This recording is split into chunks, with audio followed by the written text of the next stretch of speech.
Un beau dimanche matin, une foule désespérée remplissait la grande salle des assemblées des Terres Saintes. Des murmures traversaient les rangées tandis que les fidèles tendaient le cou pour apercevoir la prophétesse Boka, plus connue sous le nom de Mama la Solution. Certains disaient qu'elle pouvait percer l'âme et révéler des secrets enfouis. D'autres juraient qu'elle avait le pouvoir de parler directement à Dieu. Mais ce jour-là, une atmosphère troublante planait. Soudain, un cri retentit sur le côté de la salle. Une femme nommée Agatha, une assistante de confiance de Mama, se précipita à l'avant, les yeux écarquillés et tremblante. Elle l'a encore fait. Mama a guéri un homme. La congrégation éclata en acclamations. Mais Elisa, une fidèle discrète qui fréquentait l'église depuis des mois, remarqua quelque chose d'étrange. Elle avait vu cet homme, soi-disant infirme, marcher au marché quelques jours plus tôt. Le doute s'insinua en elle. Mais qui la croirait? Mama la Solution était puissante, intouchable. Ses fidèles se battraient pour la défendre. Des années auparavant, Boka n'était qu'une jeune fille simple, issue d'une famille modeste et pieuse. Ses parents l'avaient élevée dans la droiture, la foi et l'amour de Dieu. Elle brillait au sein de leur église, dirigeant l'école du dimanche, organisant des prières et chantant dans la chorale. Tous l'adoraient et certains disaient qu'elle était destinée à une grande destinée. Mais personne n'aurait pu imaginer qu'elle emprunterait un chemin aussi sombre. Des années plus tard, après avoir eu du mal à bâtir son ministère, Boka participa à une grande conférence de pasteurs. Là, elle rencontra des prédicateurs célèbres qui semblaient détenir un pouvoir mystérieux. Le leader, le pasteur Kofa, l'attira à l'écart. « Tu essaies d'être pieuse, mais tu n'auras aucun impact tant que tu ne seras pas prête à sacrifier quelque chose. » Il lui parla d'une cérémonie spéciale nécessitant une offrande significative. Au début, Boka hésita. Mais le pasteur Kofa lui promit que cela lui apporterait l'influence qu'elle recherchait. Poussée par son désir de réussir, elle accepta. Cette nuit-là, Boka participa à un rituel étrange, sacrifiant la possibilité d'avoir des enfants. Les pasteurs l'entourèrent en chantant, tandis que son cœur battait de peur et d'anticipation. Quand ce fut terminé, elle sentit une énergie obscure l'envelopper. Quelque chose avait changé. De retour chez elle, la chance de Boka sembla tourner. Les gens commencèrent à affluer à ses cultes, et bientôt tout le pays entendit parler de Mama la Solution. Son église se remplit de fidèles venus de partout, et sa renommée grandit, tout comme sa richesse. Mais ceci n'était que le début. Inconnu de ses fidèles, Boka cachait un sombre secret. Sous son apparence humaine se trouvait une créature mi-humaine, mi-serpent, issue d'un mystérieux pacte aquatique. Chaque nuit, Boka quittait sa luxueuse demeure pour se glisser silencieusement dans la rivière derrière son manoir. Là, elle disparaissait sous l'eau pour rejoindre le royaume marin où elle avait prêté allégeance. Transformée en une créature aux écailles sombres, elle retrouvait d'autres pasteurs et prophètes liés au même pacte occulte. Dans ce royaume, la reine marine, une figure terrifiante aux traits serpents, lui accordait des visions et des pouvoirs en échange de sa loyauté, de son âme et de son humanité. Le prix le plus douloureux était sa stérilité, un sacrifice qu'elle avait accepté pour obtenir autorité et influence. Dans son église, personne ne se doutait de rien. Pour eux, Boka était une prophétesse sainte. Ses services attiraient des foules désespérées en quête de miracles et de délivrance. Certains donnaient tout, argent, bétail, et même des objets de famille précieux. Boka introduisit bientôt de nouvelles pratiques étranges. Chaque membre reçut un miroir, qu'elle appela le miroir de la vie. Ce miroir, disait-elle avec autorité, est béni par le Tout-Puissant. Regardez-le chaque matin, parlez-lui, et il vous révélera ce qui a besoin d'être guéri en vous. Les fidèles vénéraient ces miroirs, croyant qu'ils les rapprochaient de Dieu. En réalité, les miroirs étaient des outils occultes connectés au royaume marin, permettant à Mama de scruter leur vie, leurs faiblesses et leurs peurs. Un dimanche, elle appela une femme nommée Fina à l'avant. « Hier soir, tu t'es disputé avec ton mari à propos de son travail, n'est-ce pas ?» dit-elle avec un sourire en coin. Fina resta bouche bée. « Comment le savez-vous » La congrégation éclata en cris d'émerveillement, fascinée par les pouvoirs de Mama. Mais Boka avait simplement utilisé son miroir pour invoquer l'esprit de Fina la nuit précédente. Bientôt, elle commença à vendre de l'eau bénite et de l'huile miracle, dans des bouteilles modestes mais à des prix exorbitants. Ses fidèles, aveuglés par leur foi, continuaient à affluer, ne réalisant pas qu'ils nourrissaient un culte dirigé par une force bien plus sombre qu'ils ne pouvaient l'imaginer. Bokka agitait ses mains au-dessus des objets, affirmant qu'il pouvait guérir n'importe quelle maladie, résoudre tous les problèmes de couple et même apporter des bénédictions financières. Lorsqu'Elisa vit une mère en difficulté donner ses dernières économies pour une petite bouteille d'huile miracle, elle serra les poings, sentant ses soupçons s'approfondir. Le dimanche suivant, la voix de la prophétesse Bokka résonna dans l'église tandis qu'elle scrutait la congrégation de ses yeux perçants. Son regard s'arrêta sur un jeune homme assis au milieu de la salle. Il s'appelait Obina, un récent diplômé de retour au pays après avoir étudié à l'étranger. Accompagné de sa mère, il était venu visiter l'église de Bokka, ayant entendu parler des révélations divines de Mama la Solution. Il pensait qu'il était sage de venir chercher une bénédiction. Le visage de Bokka s'illumina, tandis qu'elle lui fit signe d'avancer. « Jeune homme, venez à l'avant, s'il vous plaît. » Obina hésita, mais sa mère le poussa doucement en murmurant. « Vas-y, cela pourrait être ta bénédiction. » En s'avançant vers l'autel, Obina sentit son cœur s'emballer. Bokka leva la main dans un geste qui semblait empreint de révélation divine. Prenant une profonde inspiration, elle déclara d'une voix dramatique. « Le Seigneur m'a révélé quelque chose de troublant, mon fils. » L'assemblée se figea, suspendue à ces paroles. Bokka regarda Obina avec gravité, secouant lentement la tête. « Jeune homme, ta batterie de vie est dangereusement faible. Je vois des ténèbres devant toi si rien n'est fait. » Obina sentit son cœur battre encore plus vite. « Batterie de vie? Qu'est-ce que cela signifie, Mama ?» Bokka posa une main rassurante sur son épaule, sa voix baissant pour intensifier la tension. « Cela signifie, mon fils, que si rien n'est fait rapidement, tu ne vivras pas pour voir tes 30 ans. Mariage, enfant, tout cela te sera perdu, à moins que tu n'agisses maintenant. » Le visage d'Obina devint livide. Sa mère poussa un cri, portant une main à sa poitrine. Mais Bokka continua, levant la main comme pour offrir de l'espoir. « Le Seigneur a prévu une solution. Il existe un moyen de recharger ta batterie de vie, de t'assurer une vie longue et prospère. » Elle se pencha vers lui, ses yeux brillants d'intensité. « Tu dois faire un sacrifice, une semence puissante, quelque chose qui te coûte vraiment.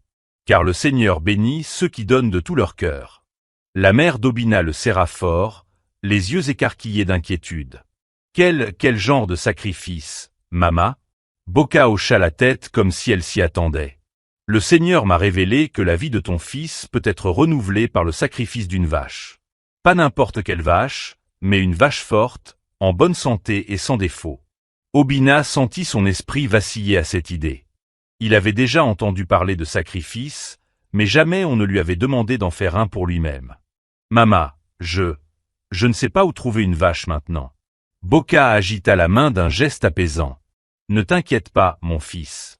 Le Seigneur comprend. Tu n'as pas besoin de trouver la vache toi-même. Tu peux simplement convertir ce sacrifice en une semence.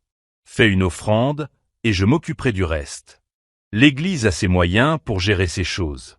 Tu n'as qu'à obéir et faire confiance à la parole du Seigneur. » La mère d'Obina murmura frénétiquement à son oreille, l'incitant à obéir. « Ne tarde pas, fais ce que Mama la Solution te dit. Ta vie vaut plus que n'importe quelle somme d'argent. » À contre-cœur, il accepta. Il sortit son chéquier et rédigea un montant conséquent. Bokka accepta le chèque avec un sourire satisfait. « Mon fils, ton obéissance a plu au Seigneur. Ta vie est maintenant entre ses mains, et il te récompensera pour ton sacrifice. » Soulagé mais toujours ébranlé, Obina retourna à sa place, sa mère le serrant contre elle et remerciant abondamment la prophétesse. Mais ce qu'il ignorait, c'est que Bokka n'avait aucune intention d'acheter une vache ou de faire un quelconque sacrifice. Comme avec tant d'autres, elle ajouta l'argent au fond de son projet en cours, la construction d'un luxueux manoir à la périphérie de la ville. Ce n'était pas la première fois qu'elle utilisait la peur pour extorquer des offrandes à sa congrégation, et ce ne serait certainement pas la dernière. L'expérience d'Obina n'était qu'un exemple parmi tant d'autres dans l'église de Bokka. Elisa, qui observait de loin, avait entendu plusieurs histoires similaires. Elle voyait le schéma se répéter et savait que ces prophéties n'étaient que des mensonges soigneusement calculés pour dépouiller ses fidèles.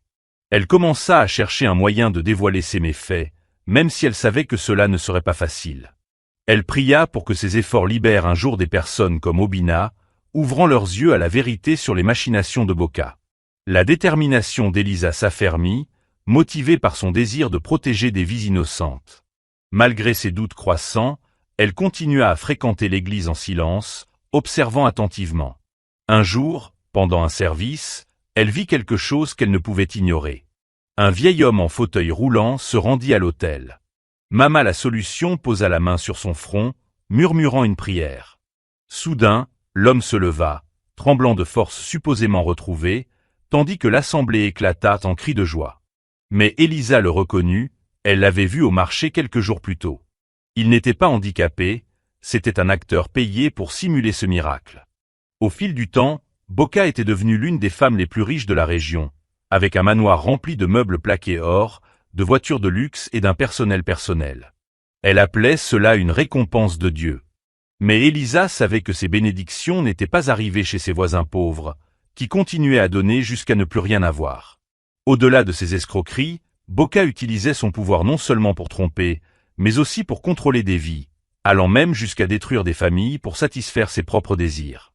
Elle portait une attention particulière aux hommes riches et influents qui fréquentaient son église, surtout ceux qu'elle jugeait facilement manipulables. Si Boka jetait son dévolu sur un homme marié, elle inventait des visions et des révélations divines qui semaient le doute sur sa femme, créant ainsi le chaos dans le foyer. Lors d'un service particulièrement scandaleux, Boka désigna un homme d'affaires prospère nommé Monsieur Okiki. Elle l'appela devant l'assemblée, levant dramatiquement la main comme si elle recevait un message divin. « Frère Okiki, déclara-t-elle, le Seigneur me montre une vision troublante, un nuage sombre qui entoure votre foyer. Quelqu'un de proche, quelqu'un en qui vous avez profondément confiance, agit contre vos bénédictions. » Comme on pouvait s'y attendre, Monsieur Okiki parut alarmé, ses yeux s'écarquillant de peur et de choc. « Prophétesse, qui cela pourrait-il être » demanda-t-il désespérément, impatient de protéger sa fortune et sa famille. Boka se pencha, baissant la voix dans un murmure solennel. « C'est votre femme. Je vois son esprit enchevêtré dans un filet d'envie et d'avidité, bloquant vos percées. » Mais elle ajouta rapidement. « Ne craignez rien. Mama la Solution est là pour vous aider. Avec mes conseils spéciaux, je peux briser cette malédiction. » Au fil du temps, Boka convainquit Monsieur Okiki que l'énergie négative supposée de sa femme était la cause de ses difficultés professionnelles. Elle l'encouragea à s'éloigner émotionnellement d'elle, lui assurant que la délivrance viendrait s'il suivait ses instructions. Ce qu'elle ne dit pas à Monsieur Okiki, c'était son véritable objectif, elle voulait le rapprocher d'elle, sachant qu'il était vulnérable. Elle commença à lui envoyer des messages privés, l'invitant à des séances de prière spéciales dans son manoir, sous prétexte de purifier son esprit de l'influence néfaste de sa femme. Cependant, ces séances prirent rapidement une autre tournure. Boka manipula Monsieur Okiki, lui glissant des paroles flatteuses et lui promettant une vie remplie de bénédictions s'il satisfaisait ses désirs. En peu de temps, Monsieur Okiki se retrouva pris dans une liaison avec Boka, convaincu que sa loyauté envers elle lui apporterait une faveur divine. Ce schéma se répéta avec d'autres hommes riches de la congrégation. Boka semait le doute entre mari et femme, détruisant leur relation pour son propre profit. Elisa, la jeune femme qui enquêtait sur Boka, était de plus en plus troublée en découvrant ses tactiques manipulatrices. Ce n'était pas seulement une tromperie spirituelle, mais un véritable réseau de mensonges qui détruisait des familles et déchirait des relations. Les actions de Boka dépassaient le péché, elles étaient prédatrices. Une autre pratique troublante de Boka était sa prétention à bénir tout bidon d'eau, le transformant en remède sacré pour tous les problèmes, maladies, soucis financiers moyennant des frais. Les fidèles déposaient leurs bidons d'eau dans son bureau pour des prières. Mais derrière les portes closes, Boka se contentait d'y verser une poignée de sel et de sucre, déclarant « Maintenant, ramenez cette eau chez vous et buvez-en chaque jour. » Le mélange de sel et de sucre modifiait légèrement le goût, convainquant les fidèles que l'eau était réellement bénie. Un soir, Elisa surprit une conversation entre deux des proches assistants de Boka, Félix et Linda, à propos de cette supercherie. « Tu te rends compte qu'il paie autant juste pour une pincée de sel et de sucre ?» ricana Linda en secouant la tête. Elisa sentit une vague de peur, mais elle tint bon, son cœur rempli de courage pour mener sa mission à bien. Elle savait que les jours de tromperie de Boka étaient comptés. La vérité était là, prête à éclater, et il n'y avait plus de retour en arrière.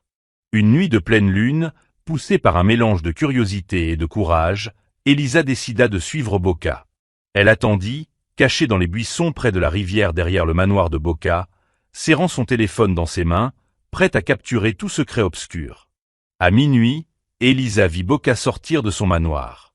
Elle avançait gracieusement vers la rivière, presque comme si elle glissait sur le sol. Le cœur d'Elisa battait à tout rompre tandis qu'elle observait Boca s'arrêter au bord de l'eau. La prophétesse leva les yeux vers le ciel et commença à chanter dans une langue étrange, ancienne et troublante. Puis, sous les yeux ébahis d'Elisa, le corps de Boca commença à changer. Sa peau scintilla, et des écailles apparurent, recouvrant son corps tandis que ses jambes se fondaient en une seule. Ses yeux brillèrent intensément alors qu'elle glissait silencieusement dans l'eau, disparaissant sous la surface avec un éclaboussement. Elisa resta sans voix, incapable de comprendre ce qu'elle venait de voir. Elle réalisa alors que Boca n'était pas seulement une fraude, mais quelque chose d'au-delà de l'humain, quelque chose de maléfique. Le lendemain matin, Elisa retourna à l'église, l'esprit lourd mais résolu. Elle savait désormais que sa mission n'était pas seulement de révéler les pratiques frauduleuses de Boca, mais d'exposer les forces dangereuses qu'elle utilisait.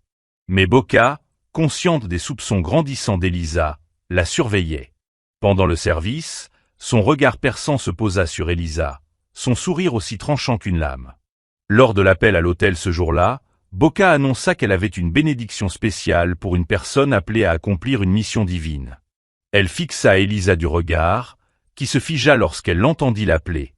Elisa, avancez. La voix de Boca était douce, mais teintée d'une menace subtile. Le Seigneur m'a montré que vous portez un lourd fardeau. Venez, laissez Mama la solution vous en libérer. Le cœur battant, Elisa s'avança, essayant de ne pas montrer sa peur, tandis que Boca posait une main glaciale sur son front. Elisa ressentit un frisson glacial parcourir son corps lorsque Boca lui murmura à l'oreille. « Tu marches sur des eaux dangereuses, mon enfant. Fais attention, car certains secrets ne doivent pas être dévoilés. » Elisa avala difficilement, mais refusa de reculer. Elle poursuivrait sa mission pour exposer Boca, bien qu'elle comprît maintenant que les enjeux étaient bien plus élevés qu'elle ne l'avait imaginé. Il n'y avait plus de retour en arrière. Le courage d'Elisa devint sa lumière guide, tandis qu'elle continuait à rassembler des preuves contre Boca. Chaque jour qui passait dévoilait de nouvelles couches de tromperie et de manipulation sombres, confirmant que l'influence de Boca allait bien au-delà des faux miracles. Il était maintenant clair pour Elisa que sa mission dépassait la simple dénonciation des mensonges de Boca. Il s'agissait de libérer des âmes innocentes enchaînées par les pratiques sinistres de Boca. Lorsqu'Elisa finit par publier ses enregistrements, photos et témoignages dans les médias, le monde fut sous le choc. Les révélations se propagèrent comme une traînée de poudre, exposant les faux miracles, les guérisons mises en scène et les connexions occultes de Boca. Les fidèles qui l'avaient autrefois vénéré réagirent avec incrédulité, se sentant trahis par celle qu'ils appelaient Mama la solution. Beaucoup pleurèrent ouvertement, déplorant les années et l'argent qu'ils avaient consacrés à son ministère, pour finalement réaliser que tout n'avait été qu'une illusion soigneusement orchestrée. Lors de son ultime intervention à l'église, Elisa s'adressa à la congrégation avec des paroles empreintes de sagesse. « Mes frères et sœurs, cette expérience m'a appris une leçon cruciale. Ce n'est pas parce que quelqu'un se dit prophète ou serviteur de Dieu qu'il est réellement. Nous devons faire preuve de discernement et de vigilance, en cherchant la vérité au-delà des apparences. Toutes les églises ou maisons de prière ne reflètent pas la lumière de Dieu, et tous ceux qui prétendent être des pasteurs ne sont pas authentiques. » Elisa poursuivit en rappelant que, bien que l'histoire de Boca ait jeté une ombre sombre, cela ne signifiait pas que tous les leaders spirituels étaient des trompeurs. Il existe de véritables serviteurs de Dieu, des hommes et des femmes qui travaillent sans relâche, avec humilité et sincérité, pour apporter l'amour et la vérité de Dieu à son peuple. Ces personnes ne demandent pas de richesses ni de sacrifices étranges. Elles vivent simplement d'une manière qui reflète la bonté et la miséricorde du Tout-Puissant. Merci d'avoir suivi cette histoire. Si elle vous a plu, n'hésitez pas à aimer, à laisser vos commentaires et à vous abonner à ma chaîne. Merci beaucoup, et à très bientôt pour une nouvelle histoire.